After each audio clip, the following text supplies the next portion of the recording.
semuanya, apa kabar pemirsa? Berjumpa lagi bersama saya Raffi Margareta dalam program spesial Metro TV Q&A. Karena setiap pertanyaan selalu ada jawaban. Dan terima kasih kepada semua pemirsa yang sudah setia menonton Q&A. Dan juga terima kasih kepada semua yang ada di sini, penonton dan juga ini mahasiswa-mahasiswi dari mana nih? Dari rumahnya datang ke sini ya. Dari Universitas Pamulang. Yes, tepuk tangan. Dan hari ini saya hadir bukan sebagai utusan presiden dalam pembinaan generasi muda dan pekerja seni, tapi saya sebagai Raffi Margareta, host baru di Q&A Metro TV. Terima kasih. Terima kasih. Dan juga tukeran acara, nanti Mbak Yohana Margareta menjadi acara FYP di TV sebelah ya. Saya di acara ini. Oke, dan saya tidak sendirian. Di sini juga ada 3 panelis yang sangat luar biasa. Yang pertama ini adalah senior saya. Kalau memang saya play safe, beliau masih playboy. Bang Hotman Paris. Apa kabar Bang Hotman? Masih playboy. Ini kan apa? Bukannya dua-duanya masih playboy. Saya bilang abang masih playboy, saya udah play safe. Gitu loh. Oke, play safe. Bang Hotman Paris. Dan juga ini ada kesayangan satu Indonesia, senior saya juga, yang paling cantik, kembarannya Nagita Slavina, Mbak Nunung. Nunung Slavina. Mami Nunung, apa kabar Mami Nunung? Alhamdulillah baik, Vi. Sehat? Alhamdulillah Di sehat. sebelah kirinya itu jodohnya bukan sebelah ini. Kayaknya sih cocok gitu. Sudah berusaha saya rayu tapi mental. Antara cocok dan encok ya. Dan juga ini dia, ini ada Ordal, orang dalam ya, senior kita juga, Mas Indra Maulana, jurnalis senior Metro TV. Apa kabar Mas Indra? Sehat, alhamdulillah. Ini sebagai senior jurnalis di Metro TV, suka dukanya gimana? Banyak sukanya ya di Metro TV, luar biasa ya. Suka apa? Gak boleh jawab. Ini kan jangan ngomong dukanya, sukanya banyak kan? Suka aja lah. Dukanya nggak ada ya? Ya, dukanya nanti kita di balik layar. Oke, kalau gitu di sini saya akan langsung mau question aja. Saya akan tanya dulu ke 3 panelis, Bang Hotman, terutama kepada Bang Hotman tambah ganteng. Wajahnya diapain sih Bang? Boleh tahu Bang? Tambah muda loh Bang. Di FaceTime ya? Apa itu namanya FaceTime ya? Tuh, bukan Oh, saya saja facelift kan ya? ngomong. Di apa sih? Secara KTP umur saya sudah parah. Secara biologis umur saya 30. Widih, diapain itu Bang? Diapain? Diapain? Semua dicoba. Ah, maksudnya? Termasuk makanan. Kalau makanan. di medsos setiap saya lihat cara bikin muda, makan ini, makan sirsa, makan ini, semua gue coba. Asalkan tidak merusak kolesterol dan yang lain-lain. Yang paling penting nggak makan teman. Aha. Dan tidak makan cinta. Iya. Oke, Bang Hotman. 1 kata untuk Metro TV. Atau 1 kalimat atau 1 kata terserah. Metro TV selalu mengudara untuk masyarakat yang terbaik. Woi. Apalagi kan ada acaranya Bang ya? Nggak ada ya? Hot room. Hot room? Ya. Masih ada? Masih tiap hari Rabu. Luar biasa. Memang hot roomnya. Mami Nunung. Metro TV selalu ditonton oleh masyarakat di negeri ini. Dan untuk senior saya, Mas Indra, sebagai jurnalis senior di Metro TV. Ya. Metro TV 25 tahun, Journey with Empathy. Kebetulan ulang tahun. Tapi benar, Journey with Empathy. Ya. Itu sederhana tapi maknanya dalam. Journey with Empathy. Nah, ngomong-ngomong, udah pantas belum saya jadi pembawa acara di Q&A ya? Mantap. Tapi kayaknya lebih bagusan saya daripada Yohana ya. Tapi kalau cantik-cantikan dia. Oke, kalau gitu kayaknya saya kurang cocok. Kita akan panggilkan host yang sebenarnya. Ini dia, Yohana Margareta. Yeay. Halo, Mbak. Ternyata gini rasanya ya jalan dari belakang ya. Apa kabar, Mbak? Baik Mas Raffi, suatu kehormatan. Wah ini yang bikin gimmick bahaya banget. Masa hostnya Raffi Ahmad ya aku terlempar dong, insecure nih. Presenter paling ngetop guys. Ya, terima kasih Mas. Udah ya? Oh berarti nggak ada bayaran dong? Oh, ini Langsung dibayar pulang, kan? Ini dibayar Bang. Mas Raffi tadi Iya. kan udah nanya nih satu-satu tentang Metro TV. Iya. Sekarang gantian dong kita tanya. 1 kalimat tentang Metro TV. Top mantap is the best. Wih. Oke, silakan duduk. Top mantap is the best. Aduh, Saya di sini kayak lagi kayak lagi di mana enggak. gitu. Kok kayaknya lebih meriah ya hostnya Raffi Ahmad. Emang beda ya jam terbang ya. Oke, thank you banget ya Mas Raffi udah Sama-sama. mau banget mampir ke Q&A ini special edition 25 tahun Metro TV Journey with Empathy. Nanti kita ingin menggali juga sosok Raffi Ahmad dengan segala hal karir kehidupan yang sudah dia lalui selama ini. Kita ingin cari inspirasi dari sosok seorang Raffi. Tepuk tangan buat Mas Raffi. Oke, Mas Raffi kita langsung saja nih belak-belakan nih. Mau nanya. Buka-bukaan. Buka-bukaan. Wow. Aduh, panas. Terus apa kesibukan yang paling sibuk akhir-akhir ini? Nggak, sebenarnya kalau masalah sibuk dan nggak sibuk setiap hari itu tergantung prioritasnya kita aja, prioritas waktunya. Tapi karena sekarang juga dikasih ada tambahan tugas lagi sebagai utusan presiden, jadi mau nggak mau ya sibuknya akan bertambah. Itu sebenarnya tugasnya ngapain sih, Mas Oke, Raffi? jadi utusan presiden itu ada di Perpres nomor 137 di Peraturan Presiden 137 itu di pasal 18 ayat 1. Jadi kita utusan presiden itu kita membantu tugas-tugasnya Pak Presiden di luar yang dicakup dari kementerian dan kelembagaan terkait. Tapi apapun itu kita bisa berkolaborasi dengan siapapun itu. Yang paling terpenting kita bisa mengakselerasi tugas-tugasnya Pak Presiden biar lebih tepat dan cepat kepada sasarannya. Begitu. Gila. Wah. Ya, saya belajar dari Pak Hotman. saya dibisikin lu, Bang, saya ngomong apa? Ngomong gitu aja, katanya gitu. Bicara soal koneksi gitu kan.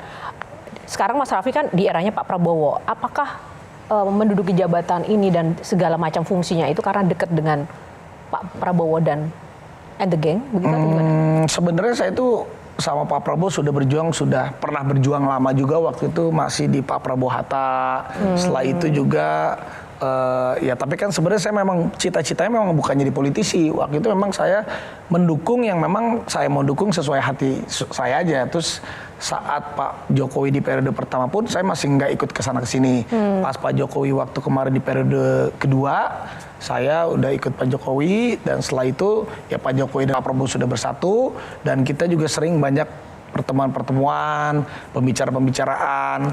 Nah, sama Pak Prabowo tuh pas di ujung-ujung menuju Pilpres yang terakhir ini, ya akhirnya di situ saya melihat, wah ini Pak Jokowi sama Pak Prabowo kayaknya udah ini, saya kayaknya mendukung oke nih gitu. Oh, gitu. Jadi dari situ, jadi ya memang dari waktu zamannya Pak Jokowi pun saya sudah banyak bantu pemerintah, tapi tanpa masuk ke dalam pemerintah gitu. Kalau sekarang saya banyak bantu tapi saya sudah masuk di dalam pemerintah gitu.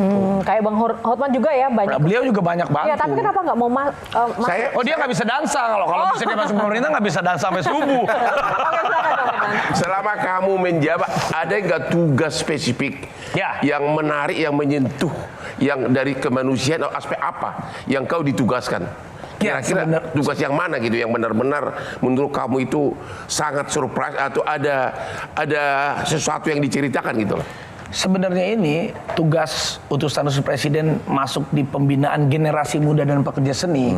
Ini semuanya ini kayak kita masuk ke dalam hutan belantara sebenarnya Bang Hotman. Di mana kita sendiri yang harus bisa mencari dan kita harus bisa mengkolaborasikan, menjahit, dan kita membuat program itu sendiri. Karena kayak contoh misalnya kayak kemarin hal yang bisa saya ceritakan misalnya Nusa Kambangan. Bisa orang-orang ini kan tahu-taunya anak-anak muda ini tahu-taunya ini masuk Nusa Kambangan ini serem banget. Di sana ada ini ada itu, tapi enggak, ternyata saat saya datang ke sana sama Menteri MIPAS dan akhirnya dikasih lihat, oh ternyata di sana itu warga-warga binaan benar-benar dikasih pekerjaan, ada yang tempat yang tadinya mungkin tidak bisa teroptimalisasi menjadi bisa dioptimalisasikan menjadi tambak, menjadi pertanian, menjadi apa. Jadi hal-hal seperti itu kita ngelihat ternyata banyak loh yang bisa kita sampaikan ke orang-orang yang tadinya tidak tahu menjadi tahu dengan gaya kita anak muda. Kan kita nggak mungkin ngasih taunya dengan gaya kaku dan lain-lain. Juga banyak juga kayak hal-hal yang memang contoh misalnya ya terutama sih kalau saya banyak teman-teman kita juga karena saya di pekerja seni dan generasi muda banyak teman-teman pekerja seni yang saya juga sangat concern untuk supaya mereka agar bisa tetap mendapatkan pekerjaan yang tetap dan pekerjaan yang layak dan hidup yang lebih baik gitu. Mas Indra, ada komen? Iya, kalau saya sih karena ngelihat seorang Raffi Ahmad ini sejak lama, kalau kita lihat seorang Raffi Ahmad di layar televisi itu sampai sekarang Raffi Ahmad itu adalah wujud dari sebuah proses. Nah, apalagi pas nih sekarang sebagai utusan khusus Presiden bidang pembinaan generasi muda dan pekerja seni, yang nontonnya juga adik-adik mahasiswa nih, supaya bisa menginspirasi. Ada 2 P yang mau saya tanyakan dari seorang Raffi Ahmad. P1. P1 apa sih yang ada di kepala seorang Raffi Ahmad tentang proses? Yang kedua, privilege. Ya, jadi yang P kedua itu, privilege, harusnya hasil dari proses. Jadi kita harus membalik itu dulu. Jangan kita meminta privilege dulu tanpa kita menjalankan sebuah proses. Jadi buat anak-anak muda ya pasti seperti Bang Hotman, Mbak Nunung, dan semua yang ada di sini lah ya. Kita semua kan pasti melewati prosesnya dulu. Kita nggak tahu kalau misalnya anak-anak generasi muda ini harus tahu seorang Mami Nunung adalah seorang legend dari Sri Mulat yang pasti waktu itu Mami Nunung pernah cerita pernah dibayar berapa pertama kali manggung Mami Nunung? 400 perak. 400 perak. Bayangin sampai sekarang dibayar di Surabaya itu tepuk tangan sampai sekarang.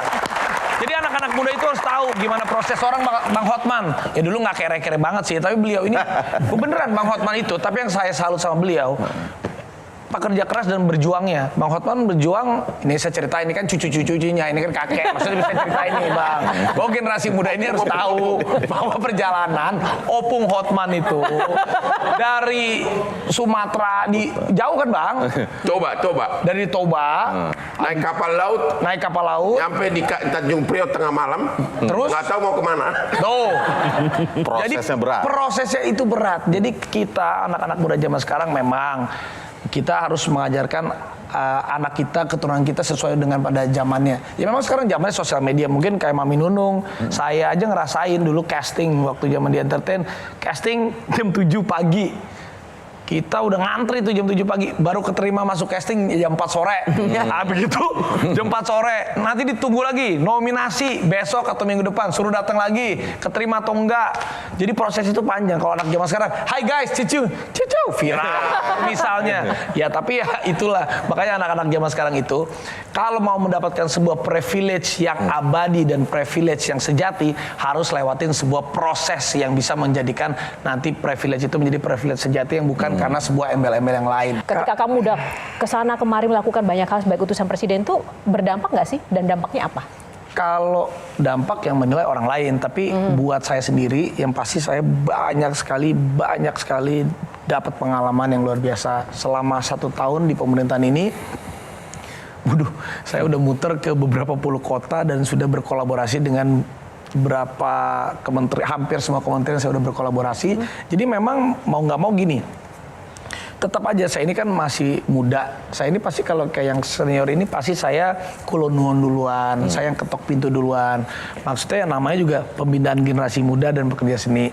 Ya saya ketok misalnya mau dari Kementerian Hukum kayak mau kementerian itu, padahal Kementerian Hukum pasti kalau yang saya masuki di generasi muda kan pasti masuki di pariwisata, di olahraga, di Kementerian Ekraf. Saya ketok masing-masing. Pak Menteri, apa yang bisa saya bantu? Karena saya pastinya ingin memastikan kepada para menteri, kepada pejabat-pejabat yang lainnya, yang saya lakukan ini tidak akan tumpang tindih dengan apa yang mereka perbuat. Justru apa yang bisa saya bantu, saya akan bantu semaksimal mungkin. Apa ya tenaga saya yang bisa bantu, saya akan bantu mereka. Nagita ngambek atau Rafathar ngambek? Nagita ngambek. Kenapa tuh? Ya kan malam selesai bisa. Kalau anak ngambek susah. Teddy Indrawijaya atau Sufmi Dasko Ahmad? Waduh, itu pilihan yang susah. Ampun. Jelajahi cara baru mendapatkan informasi. Download Metro TV Extend sekarang.